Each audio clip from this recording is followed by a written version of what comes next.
Геннадий Николаевич Михайлов, врач-онколог Канашского межтерриториального медицинского центра, выступил с информацией о том, как вовремя диагностировать рак и какие обязательные скрининговые и профилактические исследования необходимо пройти для своевременного выявления рака молочной железы, рака кожи, рака легких, рака кишечника. Добрый день, уважаемые горожане. Я врач-онколог Канашского медицинского центра Михаил Геннадий Николаевич. Он отметил важным следить за своим здоровьем, так как рак не имеет выпала такая специфических честь симптомов. выступить перед такой аудиторией, хотелось бы рассказать о главных, основных моментах при выявлении и профилактике рака всех локализаций, а именно рака визуальных локализаций, в первую очередь у женщин рак молочной железы.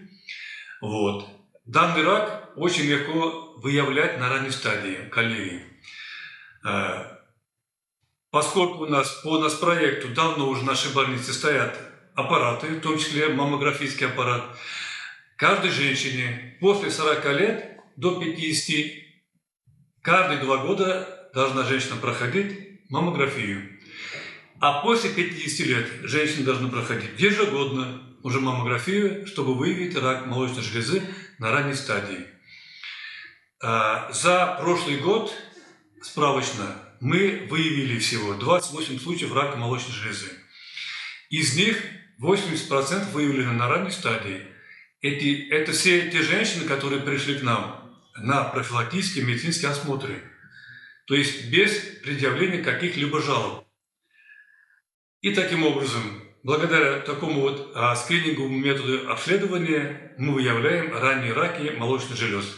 При этом женщина получает весь комплекс мероприятий нашей больницы после операции. Как вы знаете, у нас центр амбулаторной онкологической помощи открыт, и мы в этом центре проводим также химиотерапию, гормональную терапию рака молочной железы, а также таргетную терапию. После нашего лечения женщины живут долго, наблюдается у нас они в течение всей жизни, а ежегодно приходят к нам на дополнительные диспансерные осмотры. Это что касается рака молочной железы. Конечно, женщины должны понимать, что может привести вообще, что является причиной рака молочной железы. А после 50 лет все женщины должны проходить маммографию ежегодно, до глубокой старости. Еще хочется сказать, что очень такая у нас на Руси, можно сказать, да, вообще есть традиции, что женщины парят груди. Очень, конечно, приятно может быть женщине, но в итоге, тем не менее, при длительных таких процедурах баня сама полезна для любого человека, но тем не менее есть один момент при проблемах молочных желез или даже не без проблем. Молочная железа, если женщина каждый раз парит груди горячими вениками в течение 20 лет, допустим, оно может привести к изменениям, которые могут стать началом развития рака молочной железы. То есть женщине нежелательно париться спереди. Шея – это щитовидная железа, грудь и так далее. То есть гормонально зависимые органы не должны подвергаться в течение всей жизни тепловым таким процедурам. Сегодня, благодаря очень мощному лекарственному лечению рака молочных желез, наши женщины даже на 4-й стадии, которые выявлены, допустим, да, они живут довольно-таки долго, 10-15 лет. То есть очень большие возможности лечения сегодня рака молочной железы. Рак молочной железы вообще-то считается самым изученным раком из всех. Тут есть весь арсенал. То есть химиотерапия после операции, проведение комплексной, гормональной терапии, проведение таргетной терапии специальными препаратами, которые точно убивают раковые клетки. При метастазах костной системы даже женщины живут долго, получая препараты ежемесячно у нас в нашем центре амбулаторной онкологической помощи. То есть мы это видим, мы работаем 3-й год, у нас уже мы первый центр амбулаторной онкологической помощи, который открылись открылся Также Курской рассказал о том, республике. как Вот работает даже к нам химиотерапия приезжают при обнаружении многие пациента профессора онкологии, о посмотреть ее в видах и центре, подвидах, чтобы о вместе показаниях к посмотреть, химиотерапевтическому посоветоваться, лечению и может об быть, тоже условиях ее такими вопросами. проведения. Химиотерапия сегодня обязательно входит в схему лечения рака молочных желез, начиная со второй стадии. Первая стадия операции заканчивается, начиная со второй стадии обязательная химиотерапия. Бояться этого не нужно. При применении химиотерапии продолжительность жизни у женщин увеличивается в 2-3 раза. То есть дополнительная химиотерапия убивает все клетки в лимфатических узлах или других каких-то органах, которые, допустим, хирург, оперирующий, не мог заметить из силы таких небольших размеров. И поэтому такая схема терапии, она всем нужна. Если кому-то назначают химиотерапию и кто-то пытается отказываться, то это тяжело переносится. Это неправильно. То есть, если мы хотим жить после удаления молочной железы еще долго и даже родить детей, молодых женщин, у нас женщины есть, которые перенесли химиотерапию и потом родили детей, они воспитывают прекрасных девочек. То есть я это вижу, общаюсь с ними все время, каждый день, не каждый день, но практически через каждые 3 месяца они приходят к нам на осмотры, вот, прекрасно себя чувствуют. Если бы не было и химиотерапии, к сожалению, уважаемые горожане, есть люди, которые у нас из прошлогодних выявленных 26 раков молочных желез, трое отказались от проведения химиотерапии, вот, у которых уже появляются вторичные признаки поражения других органов. То есть это научно доказанная вещь, отказываться от этого не нужно. Это нужно, поэтому делается. Химиотерапия сопровождается сопроводительной, значит, поддерживающей терапией. При проведении химиотерапии изначально мы капаем все, значит, от тошноты, рвоты препараты, да, назначаем, от каких-либо там явлений по типу там каких-то запоров и так далее. Очень много препаратов, которые поддерживают. То есть сначала капаем препарат, который улучшает состояние женщины, чтобы сразу химиолечение не воздействовало таким сильным образом на организм. И после этого, значит, сама химиотерапия идет, а потом уже на следующий день приходит на промывку еще раз они у нас. То есть таким образом многие очень хорошо переносят. Но единственное, чаще всего вопросы, как и бывает. Женщина, конечно, должна красиво выглядеть всегда, волосами своими, но химиолечение, конечно, приводит к тому, что выпадают волосы. Практически, ну, скажем, там 80% случаев волосы. Но после проведения химиотерапии волосы вырастают пышнее, красивее, худрявые они у нас приходят. За полгода вот они уже свои парики красивые снимают, потом уже своих волос со своими ходят. Очень отрицательный момент – это аборты. Аборты, особенно в молодом возрасте, которые могут привести впоследствии к гормональным изменениям в организме женщины. То есть и это может быть началом каких-то заболеваний яичники после частых абортов, допустим. И тот физиологический процесс, который нормально у женщины, может превратиться в патологические какие-то нарушения регуляции месячных циклов и впоследствии могут привести к различным изменениям даже в женской половой системе, вызывая рак эндометрия, яичников и других органов репродуктивного возраста. Уважаемые горожане, хотелось бы рассказать также о раке кожи. Рак кожи тоже визуальный рак, который можно выявить практически используя банальные вещи, как лупа и дерматоскоп у дерматологов. После рака молочной железы рак кожи занимает второе место в структуре всех онкологических заболеваний.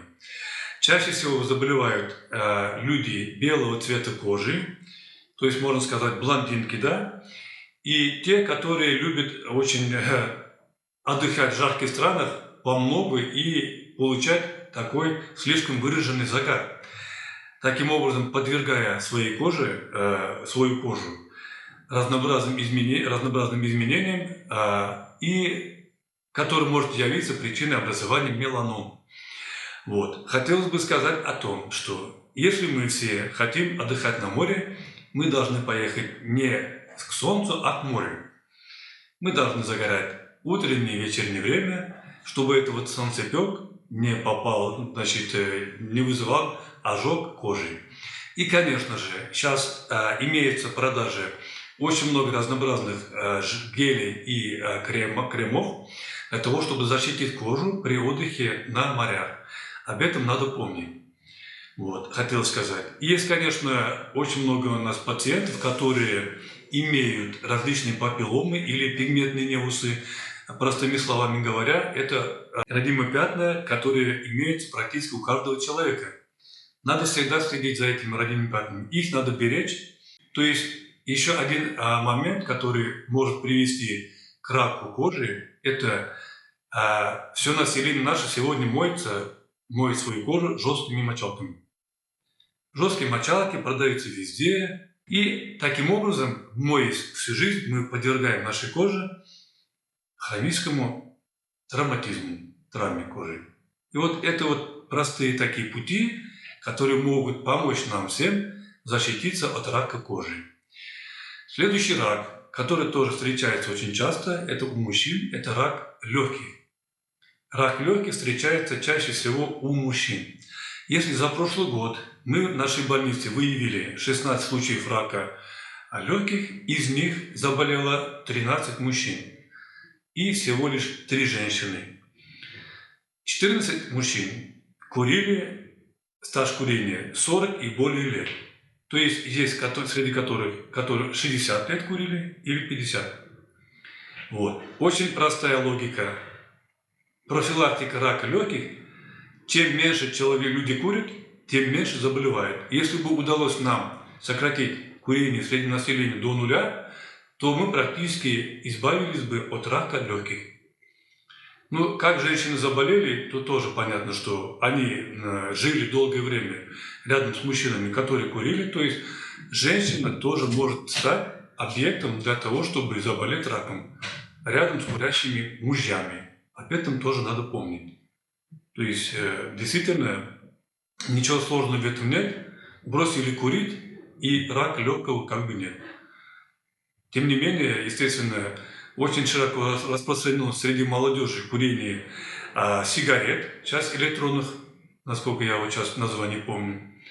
Вот. И это далеко оказалось не безобидной сигаретой, которая является чуть ли не полезной, да, оно также может привести такой же частотой к раку легких.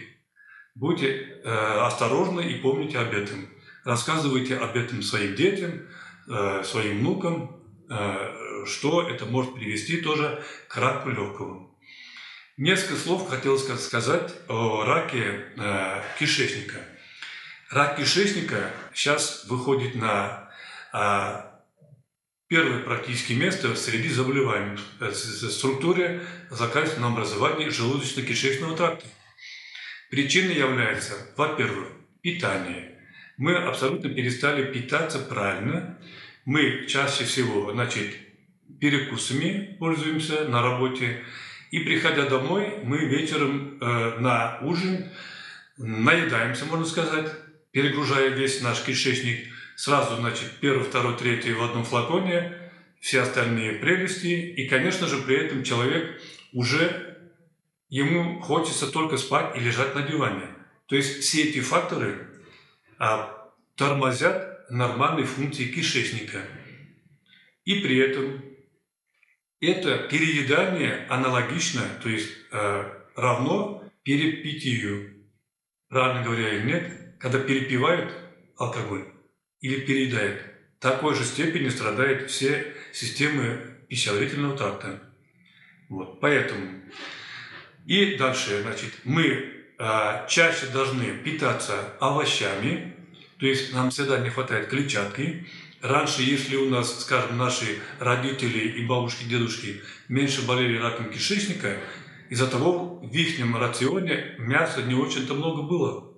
А сейчас мы питаемся мясом, тем более консервированными колбасами, где содержится очень много различных консервантов, которые тоже при длительном приеме могут привести к таким изменениям слизистой оболочки кишечника, которые могут явиться причиной появления рака. следующий момент, мы очень мало начали двигаться. Мы двигаемся очень мало, мы все едем на авто, мы все передвигаемся чаще на автобусах. Практически, чем меньше человек двигается, вообще ходит, тем хуже работает кишечник. И поэтому мы должны понимать, что движение – жизнь и для кишечника, и для всего человека. А продолжительность жизни при раке зависит от нескольких основных факторов и от отношения к своему здоровью. Сейчас то, что проводится сейчас и каждый год добавляется та или иная схема лечения, это нас всех радует. То есть больше возможностей выжить даже при выявлении на рак поздней стадии. У нас работает психолог еще, значит, с онкологическими пациентами. То есть эта психологическая поддержка очень нужна. Не все открываются. Практически, конечно, они с психологом очень так неохотно идут. Мы аргументируем все свои слова, все свои объяснения только тем, что на самом деле все происходит. То есть это излечивается.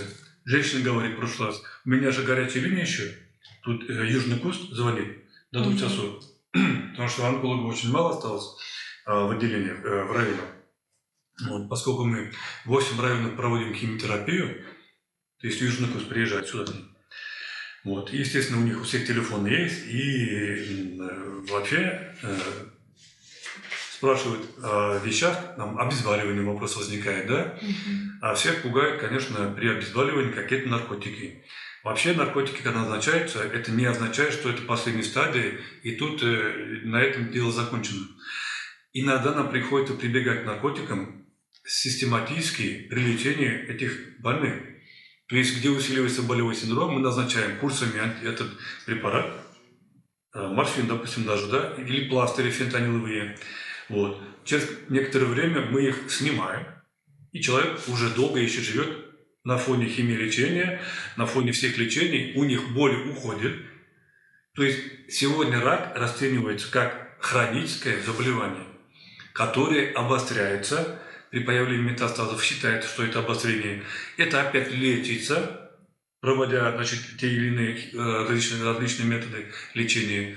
И все, то есть длительно живут люди вот с этим заболеванием, воспитывая своих детей, внуков, там, принеся пользу, я не знаю, там, семье, себе, там, всем. Вообще есть очень хорошая программа диспансеризации населения, которая включает в себя 4 компонента онкологических для выявления раннего рака. Туда входит маммографическое исследование у женщин, входит онкоцитология шейки матки, поскольку рак шейки матки встречается тоже довольно-таки часто. При профилактических осмотрах берется цитология шейки матки, где могут выявить раковую клетку на ранней стадии и вылечить человека, сохраняя все органы, даже не удаляя, скажем, женские половые органы. Проводится конизация, то есть малоинвазивные методы лечения, которые приводят к полному выздоровлению. И после этого у нас есть женщины, которые рожали детей своих и счастливо, весело живут. Это второй компонент. Третий компонент – это для мужчин. Это рак простаты. Сегодня рак простаты выявляется на ранней стадии благодаря выявлению, обследованию на простат-специфический антиген. По-другому называется ПСА. Вот. Поскольку рак простаты встречается у мужчин чаще всего старше 60 лет, все мужчины города должны проходить. Или вы приходите для прохождения диспансеризации, или вы приходите ко мне уролога, или это могут дать вам даже направление ваши участковые терапевты. Опущение матки явно напрямую может не привести к онкологии, то есть, да, если это опущение не является на 3-4 стадии. То есть по степени опущения матки тоже имеет свои стадии. Ранние стадии опущения некоторые, где особо незаметно, женщина не замечает, как это вот опущение, да, на себя. А при глубоких стадиях из женских половых путей начинает, естественно, появляться часть влагалища, часть, может быть, как сказать, матка уж явно там не выйдет оттуда. Тем не менее, вот когда это все хронически происходит, Это все еще задевается, травмируется, та часть, которая выпадает. Несмотря на то, что такие женщины, конечно, они ходят определенных каких-то, ну, не памперсах, да, скажем так, подкладках, да, которые спасают, естественно, работающему, тем более человеку в тех или иных местах. Тем не менее, оно в итоге высушивает слизистую поверхность влагалища и приводя таким образом к матурации, изменению клеточного состава, которое гипотетически может быть началом, то есть вообще привести на самом деле изменениям вплоть до раковых. Поэтому эту болезнь тоже надо лечить. Обычно опущение органов малого таза, матки и влагалища очень хорошо лечат хирурги, гинекологи, пришивается и вообще без проблем потом женщины живут. В гинекологическом отделении нашем лечат это все, операции проводят и практически в любом возрасте берут. Если это, значит, женщины, скажем, какими-то фоновыми заболеваниями, как перенесенные инсульты, инфаркты, конечно же, там перенести тот наркоз немножко тяжеловато, да. Если декомпенсированная женщина, то есть уже она чувствует себя хорошо, принимает лекарства свои, гипертония от всего, и она сохранная в плане здоровья, то в любом возрасте могут делать такую операцию. Я рады тому, что научились сегодня лечить даже запущенные раки. Уж я не говорю о ранних раках. Конечно, чтобы выявить рак на ранней стадии, всем надо проходить профилактические медицинские осмотры, заботиться о состоянии своего здоровья. Ежегодно приходите к врачам. Людмила Матвеева, Галина Семенова.